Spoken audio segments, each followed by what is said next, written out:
Hello, everybody, and welcome back to Poor Decisions, the podcast where every sip leads into a story. I am your host, Sydney Christensen, and welcome to episode 2, everybody. I'm so glad that you're back for more. Or if this is your first time listening to this, hi, welcome. Welcome to Poor Decisions. We have a pretty good time here. We're about to have a good time because this episode, it's pretty good.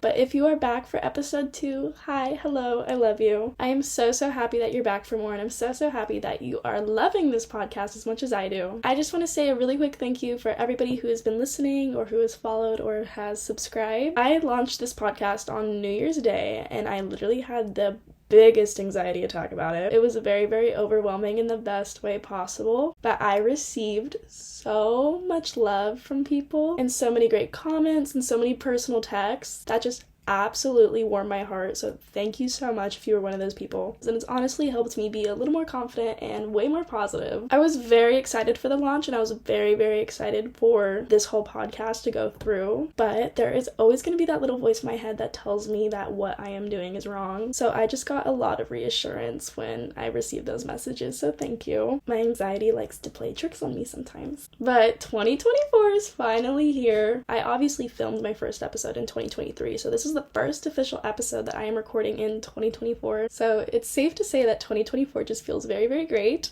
I swear when that clock struck 12, there was just like a weight that was lifted off my chest. 2023 was just not for me. I tell everybody this, but it was a very character developing year. I did have a really good New Year's though. New Year's was really fun. I didn't do anything huge for New Year's this year. I was planning on going somewhere and doing like a possible trip for New Year's. But then I just sat down with myself and was like, I don't really want to go anywhere, nor do I want to spend it with people I don't really want to spend it with. I'd rather spend New Year's with the people that I love and the people that I'm closer with. A lot of people in my circle felt the same way. They didn't really want to go out and do anything. I think 2023 was just too much of an emotionally exhausting year that we didn't even want to celebrate it, because I was just ready to go into the new fucking year. I've been ready to go into the new year since October. So I just stayed home and had my 2 hometown best friends come over and my cousin, and we're all pretty close, so I knew it was going to be a good time no matter what. I got to celebrate people that I know were going to be in my 2024, which was really fun. And honestly, all we really did was just get lit and watch Zootopia. I was the only one who made it to midnight, although. No, actually, I tried to wake everybody up, and only my best friend Lily had woken up, and we tried to get everybody else up, but they were just out. But me and Lily ate the grapes under the table. Had to, because I need all the luck I need this year. But before our New Year's Eve festivities were going on, me and my best friend were just laying in my bed, just rotting. Literally just waiting throughout the day to get ready for the new year. And I was going through my Snapchat, and there had been a guy that in my eyes I was seeing. And as I was scrolling through my Snapchat notifications, I noticed something, that certain person's name had not been in my most recent notifications. And as I was scrolling, I found myself looking at that little red triangle. And you know what was next to that little red triangle? A phrase that I think we've all seen before. Delivered.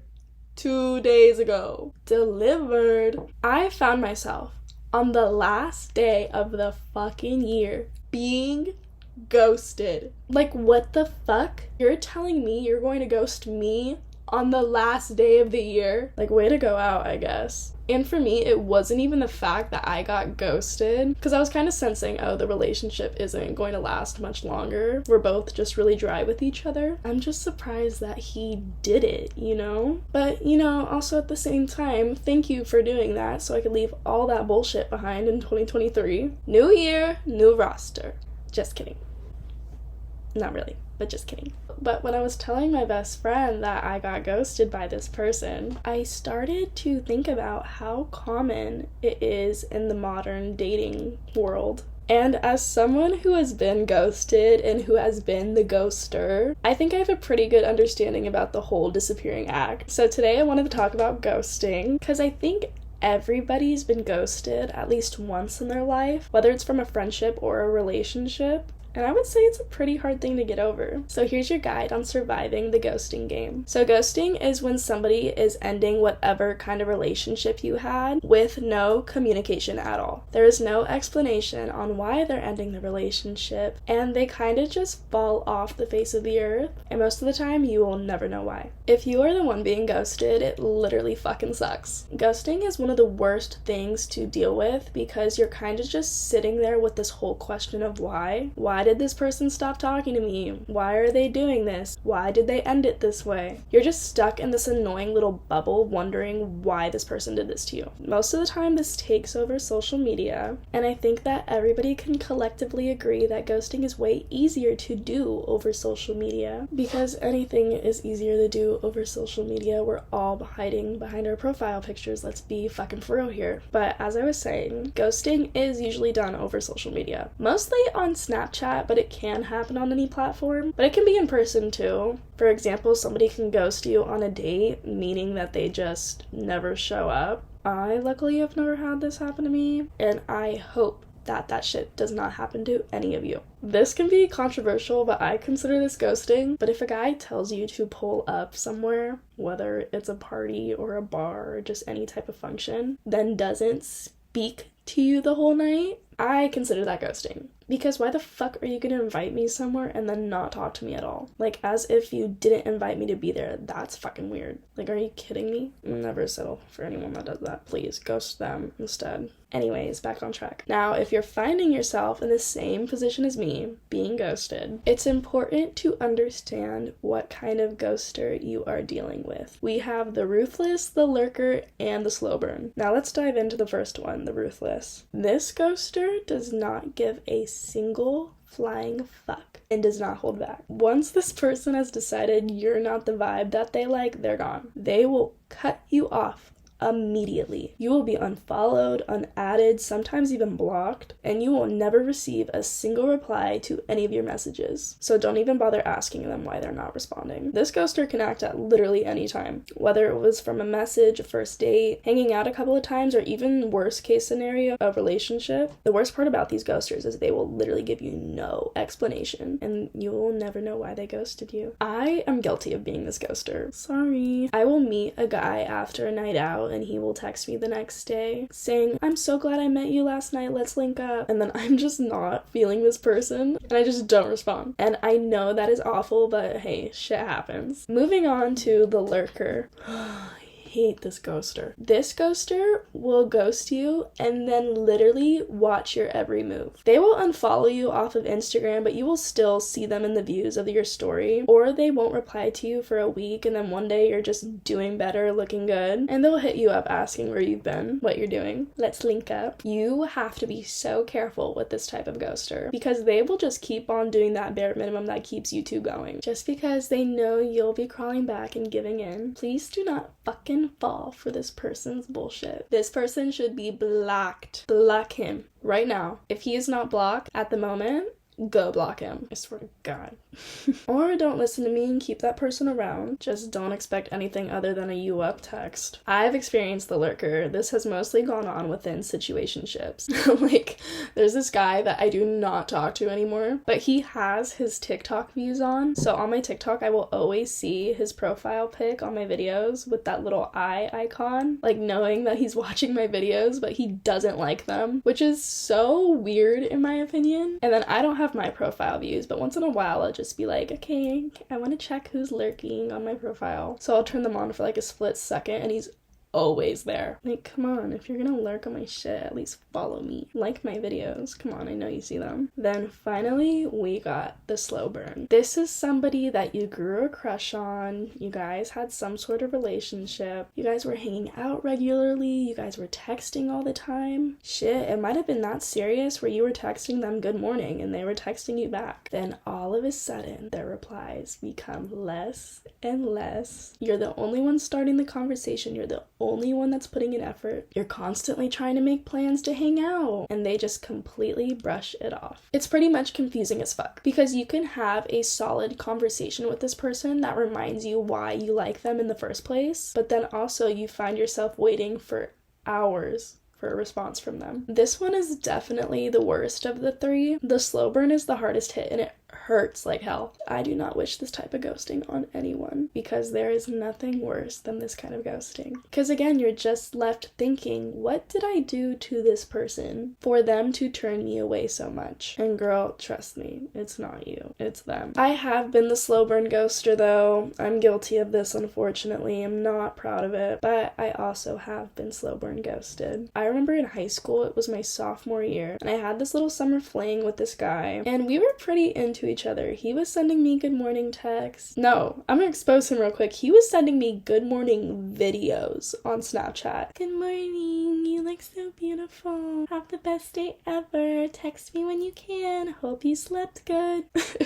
And I was fully convinced that me and this person were going to start dating. To be honest, I was fully convinced. I would go babysit for this family in his neighborhood, and he would literally come over just to hang out with me. I thought we were forever. Then school started, and he started to distance himself. The summer was ending, which means the summer fling was ending, and most summer flings do when school comes along. And every day it was just less and less effort from him, and I was trying so hard to keep this relationship with this person alive, but you can't change somebody's mind when their mind's already made up. As I said, collectively, we can all agree that ghosting fucking sucks. There is so much confusion with ghosting. As I said, you're just sitting there asking yourself questions, and these questions are what I like to call the what and the whys. Why are they doing this? What caused them to do this? What can they be doing right now that is so important that they're not responding to me? Why is this happening? If you are like me, who is somebody who's just naturally a people pleaser, and honestly just a lover girl that just wants their happily ever after, ghosting is a pretty hard thing to process. It's a confusing time because you don't know why the relationship's over, or if there's just another reason for that person's absence. Because I like to give people the benefit of the doubt. I always give an excuse for this person, and I constantly tell myself, oh, they're busy right now, or oh, there's just a lot going on right now. Shit, they're probably just taking a shower. Girl, you've been undelivered for 3 days. Nobody can be possibly that busy. But when you do realize the relationship's over, you have no idea what happened, why it happened, or what you did wrong. Then you feel like that you're definitely just the one to blame because you obviously did something to drive this person away. It is important to understand, although, that that person that ghosted you is ghosting you because they are avoiding the uncomfortable situation of ending that relationship, because this is the best way that they can handle their distress and their inability to communicate. As somebody who has ghosted, it's not necessarily because I wanted to hurt that person, even though at the end of the day that's what happens. It's honestly just because I didn't know how to leave. Sometimes you just think having a conversation is necessary, or you're just scared, so the easiest thing to do is just vanish and just leave with no trace. The biggest thing to understand when you're being ghosted, although ghosting may feel really personal, it's not about you, it's about them. You're not the problem.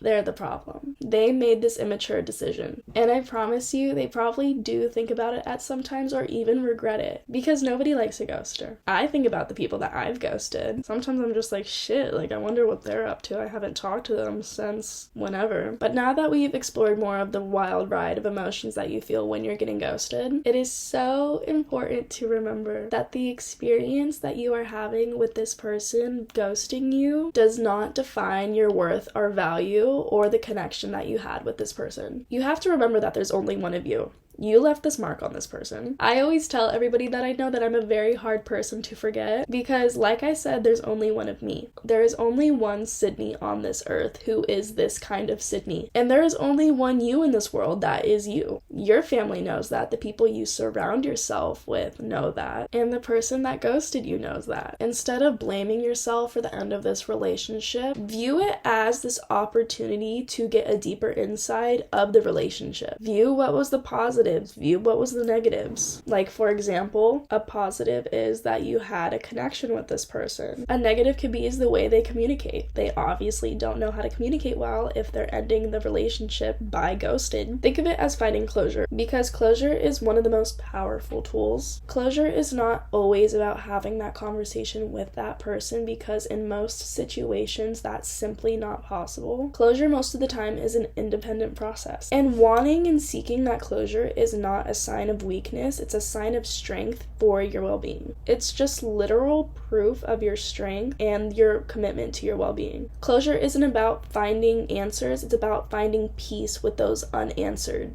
questions. And finding closure can be a very time-consuming and hard thing to do. Most of the time what I do to find closure is I will literally make these little video diaries and just talk to myself. I will make these video diaries like I'm Teddy Duncan from Good Luck Charlie. I will set up my MacBook and just put on the little photo booth app, press record, and just talk to myself for however long I need to. And it's like a therapy session, because I am not only realizing more stuff about my situation, but I'm also realizing more about myself. Sometimes I find myself overreacting over a certain part of the situation, but then other times I put the pieces together. And of course, you don't have to do what I do and talk to yourself. You could always talk to a friend about it. But if you are going to do this, you have to do it with a friend who is going to be straight up with you and just keep it real, because let me tell you, they will snap you out of your little delusion about the situation. Whenever I feel the need to be knocked into place, I call my best friend Chloe, and she always just slaps me back into place and just keeps it logistically real. With closure too, this one statement has always stuck out to me. I remember talking to my mom one day about a ghosting situation. I had a friend just stop responding to me, and I was really close with this friend, and she was just no longer talking to me, and I just kept telling my mom, like, Mom,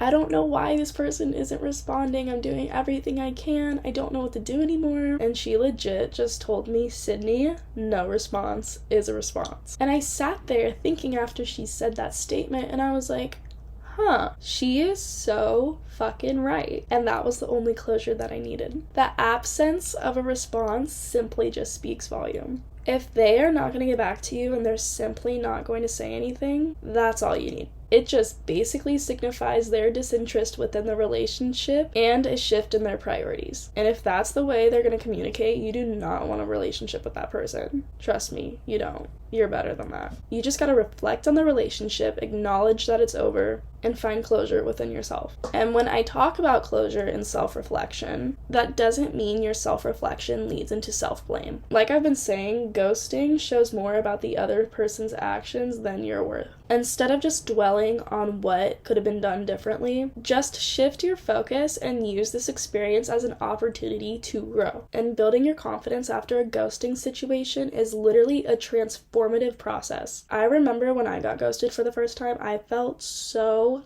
bad for myself. I simply just didn't feel good enough. If this person didn't care enough to end this relationship with me, how will anybody else? And you know what? It's okay to feel that way. You're allowed to feel the emotions that come within ghosting. Whether it's sadness, confusion, or frustration, you're allowed to feel. You are allowed to have these emotions. But you can't just be moping about it forever, because that's just being toxic to yourself. You can't just wallow away in your self-pity. Nobody likes that. Nobody wants to be around that. This person is giving you the opportunity to focus on yourself and your self-care. Because at the end of the day, you got you. It's all you, girl. You gotta do what you gotta do. Go distract yourself from the thoughts of this person. Engage in activities that bring you happiness. Whether it's hanging out with your best friend, having a girls' night, or simply just getting out of the house. You just can't let yourself be in this little self-pity of this person did this to me, so I'm just gonna sit here and be upset about it forever. That's not how it works. That's not how life works. And just don't do what I did and distract yourself by going out. Been there, done that, and trust me, it doesn't help that much in the long run. Taking care of yourself physically and mentally is essential to rebuilding your confidence. And as you move forward from this situation, you learn a lot more about yourself. And shit, new opportunities. You're also setting more of a boundary for that next person that comes into your life. You're setting the boundary of what you want in the relationship, how you want to communicate in the relationship, and by establishing that, you are just building a healthier connection. And although ghosting may seem like the end of the fucking world, and everybody's situation with ghosting is unique, at the end of the day, you just grow from this experience. The person who ghosted you is literally gonna see you one day and be like, damn, that was not the person that I used to talk to, what the fuck? Plus, the person that ghosted you is literally just a major fucking asshole. At least they took their own trash out themselves. Which concludes today's episode. Thank you so much for listening or watching this episode of Poor Decisions. I'm so happy and grateful that you're here. I love talking with you guys. I find it so amusing and so fun. I just sit here on my little desk with my mic and just blah blah blah, yap yap yap. But if you're not following the Poor Decisions podcast already, go and do so. I am on Spotify and Apple Podcasts. I had a problem with Apple Podcasts though. I don't know why I did. I literally posted the episode and it just never posted, but it should be fixed now. Subscribe to the YouTube as well if you want a more visual version of this podcast. And follow us on TikTok and Instagram for more insides of the pod at the Poor Decisions podcast. And if you want more of me, you can follow me on my personal socials as well. I'm on Instagram and TikTok at Sydney Christensen with 2 eyes. And I am also on YouTube if you want more of me. I like to vlog on there. I like to give everybody a more personal insight of my life and what goes on in it. And that's just at Sydney Christensen. But again, thank you so much for listening or watching today. I had so much fun this episode, and I can't wait for more. Have the best day ever. Love you so much. Thank you so much for listening. I will see you next Monday. Bye!